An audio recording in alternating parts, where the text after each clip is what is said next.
Hey, what's going on, Bay? Today we're looking at day 9 in Advent of Code, my solution to this one. This is called Rope Bridge. The gist of this problem is that for part 1, you have 2 knots, and we're simulating a rope, and H stands for head and T stands for tail. So as the head moves, you expect the tail to try to not cover the head, but move towards the head. And so there's a bunch of examples here on how that works. Yeah, this one took a little while to read through to understand exactly what they're asking for.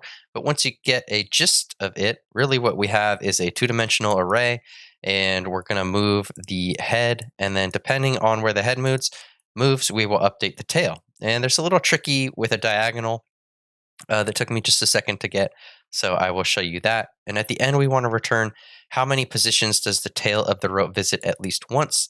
The strategy we're going to use there is we're just going to store all the tail positions, and then we'll just put them in a set at the end, and the set will handle dealing with any duplicates. So let's go ahead and hop into the code.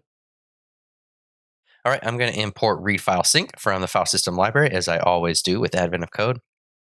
We're going to read our input, store that in a variable called file, and then we're going to split that on the new line character to get all of the lines.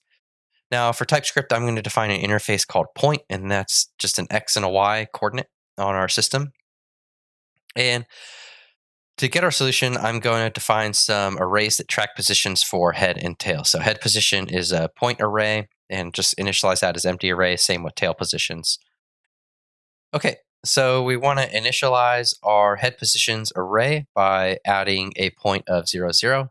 And we're going to do the same with tail positions. Did I say tail positions already? Who knows? Let's keep going.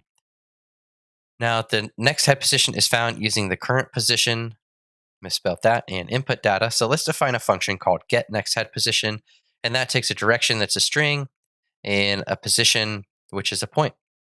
And it's going to return a point. And all this is doing is reading in our input, which has the directions and the amount to go in that direction, and returning a new position. So we'll destructure X and Y off the last position so that we know the last position head was at. And if direction is right, we're going to increment X. If it was left, we're going to decrement X. If it was up, we're going to increment Y. If it was down, we're going to decrement Y.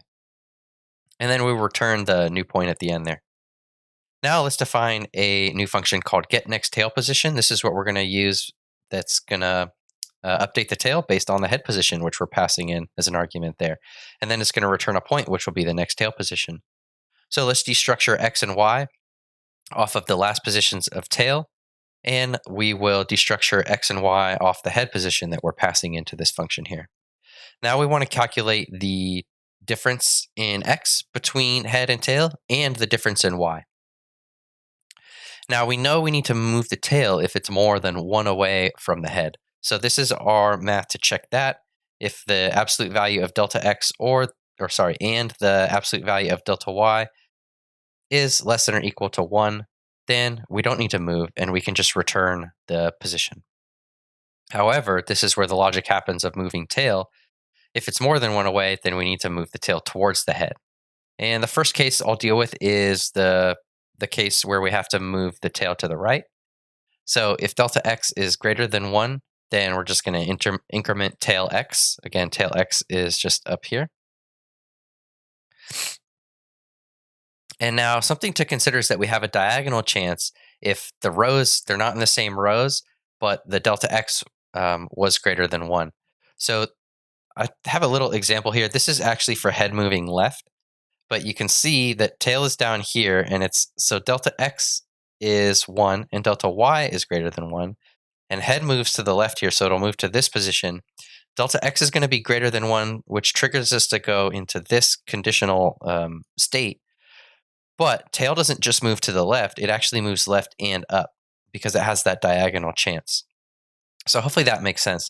Again, I'm still within the kind of moving right conditional block, but the left will be next. So it's just reversing the way you go. And now if delta Y is greater than 0, so here delta Y is greater than 0, so we want to move the tail up. So we add 1 to tail Y. And if it's less than 0, then we're going to subtract 1 from tail Y.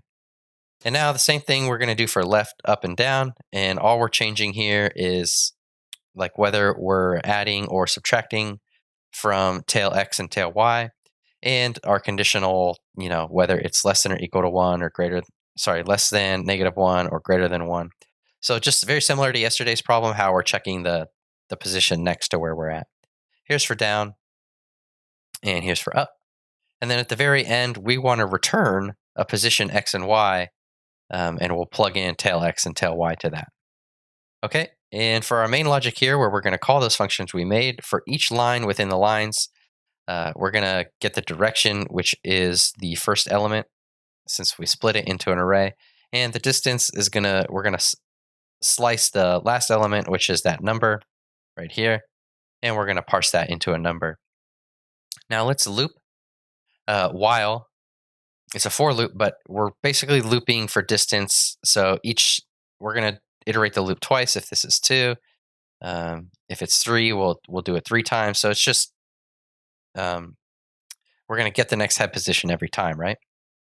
So we're calling our get next head position there and storing that in a variable called next head position, and then we'll call our get next tail position and pass that the next head position variable here. Store that as next tail position, and then we want to push our head position to the head positions array tracker as well as the tail positions. Now to get the answer, we simply need to take all these tail positions and push them onto a set to remove duplicates. So we'll go ahead and define that new set, and then we'll loop through all the positions and tail positions. We're going to stringify that so that we can easily compare. And then to the set, we're going to add that string. Now all we need to do is return the size of the set, and we should have our answer. So let me bring up console here. And we get tail size of 6037. Come back to admin of code. 6037 was indeed the right answer. Now for part 2, really we don't have a head and tail. We don't have 2 knots. We need to consider a rope.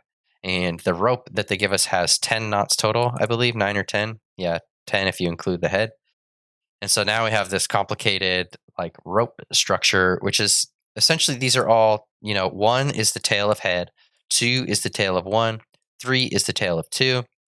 So we're just going to modify our functions a little bit to take in an arbitrary number of knots rather than just 2. And if we come down, so we're going to get the very, same input. Here's the state, big example. They provide some nice examples here to really figure out what's going on.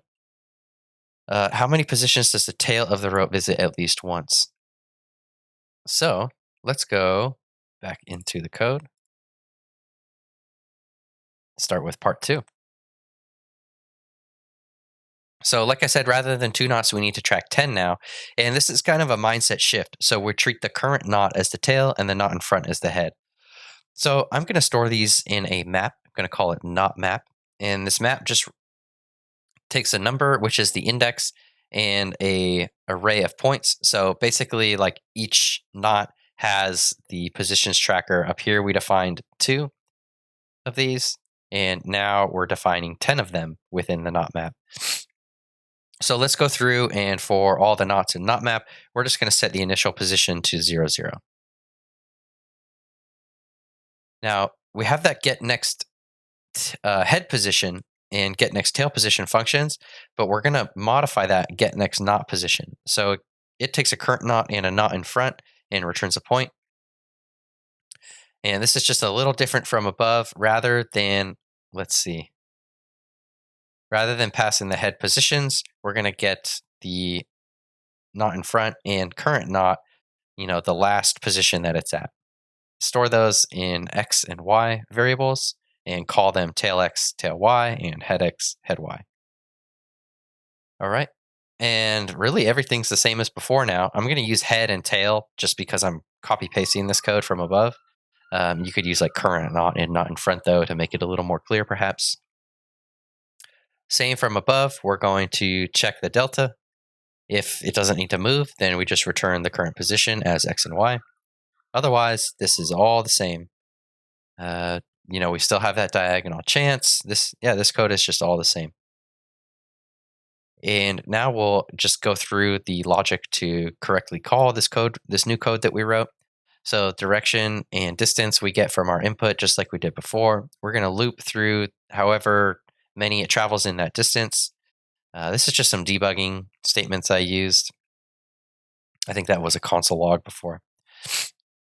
And now we're going to loop through every knot within our knot map, and we're going to call the current knot. We're going to get knot map of k. So this will give us all the array positions. And the special case we have is if we're at the first knot, we can just use the get next head position from part 1. So we'll store that in next position, get next head position, more debugging that I used, and current knot.push next position. So we're pushing onto that current knot tracker array this next position from the get next head position function.